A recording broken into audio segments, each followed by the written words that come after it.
नमस्कार. Boston T party आणि सध्याचे इंस्टाग्राम यांच्यामध्ये जवळजवळ 250 वर्षांचे अंतर आहे.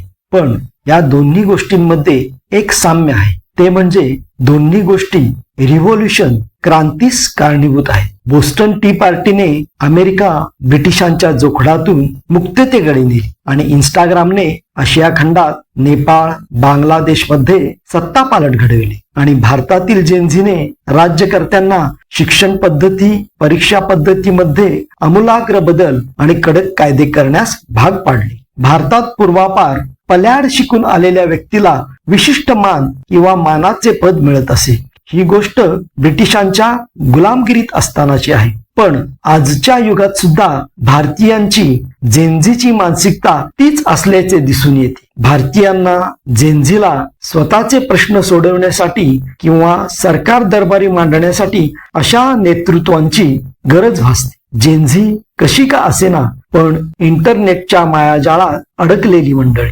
भूलभुलैयामध्ये जाऊन गोंधळात अडकलेली पिढी, computer, internet, robot, 3G, 4G, 5G आणि त्या पलीकडे पोहोचलेले तंत्रज्ञान रोजगार उपलब्ध करेल की नाही याबद्दल बऱ्याच शंका निर्माण करते. सध्या परिस्थितीत जगभर बेरोजगारी वाढतच आहे. अगदी प्रगत आणि अतिप्रगत देशांमध्ये सुद्धा हीच स्थिती आहे. बरं, या इंस्टाग्रामचे काय? तर सध्या परिस्थितीत हे एक प्रभावी असे माध्यम आहे. म्हणजे या माध्यमाद्वारे उलटीकडून सुरुवात होऊ शकते.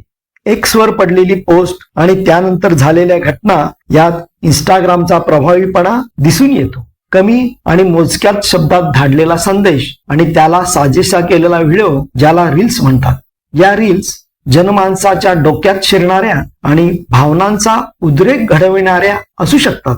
या रील्स सुद्धा अगदी कमी वेळेच्या आणि प्रभावी असतात. नेमका याचाच फायदा आंदोलनाचे नेतृत्व करणाऱ्यांनी घेतला आहे. अमेरिकेत पदव्युत्तर शिक्षण घ्यायचे म्हणजे निदान 1 कोटी रुपये किंवा त्यापेक्षा अधिक खर्च आहे. बोस्टन शिक्षित या प्रौढ विद्यार्थ्याने आर्टिफिशियल इंटेलिजन्स, AI आणि डिजिटल माध्यमांचा प्रभावीपणे वापर केला. भारतातील विद्यार्थ्यांच्या साहाय्याने इंटरनेटवर चालू असलेले आभासी आंदोलन प्रत्यक्षात रस्त्यावर उतरवले. इंस्टाग्रामचे जंतर मंतरवर आगमन झाले. उलटीकडून सुरुवात यासाठी म्हणायचे की पहिल्यांदा आभासी जगात आणि मग रस्त्यावर, यात नेतृत्व सदा मागेच संरक्षित. इतर लढ्यांमध्ये किंवा आंदोलनांमध्ये नेतृत्व नेहमी पुढे असते. महात्मा गांधींनी उपोषणे केली, आंदोलने केली आणि अशा आंदोलनांमध्ये अनेक वेळा लाठीमार झेलला आहे. पण या जंतर मंतरच्या आंदोलनात कोर टीम मागेच राहिली.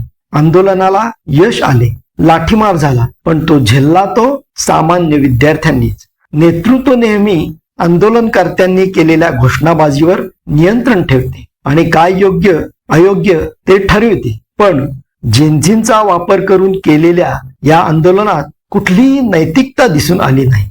भारत हा सुसंस्कृत देश आहे असे म्हटले जाते, पण जेनझीने आपली व्यथा आणि मागण्या इंटरनेटच्या माध्यमातून मांडताना अक्षरशः अर्वाच्य भाषा वापरली आहे.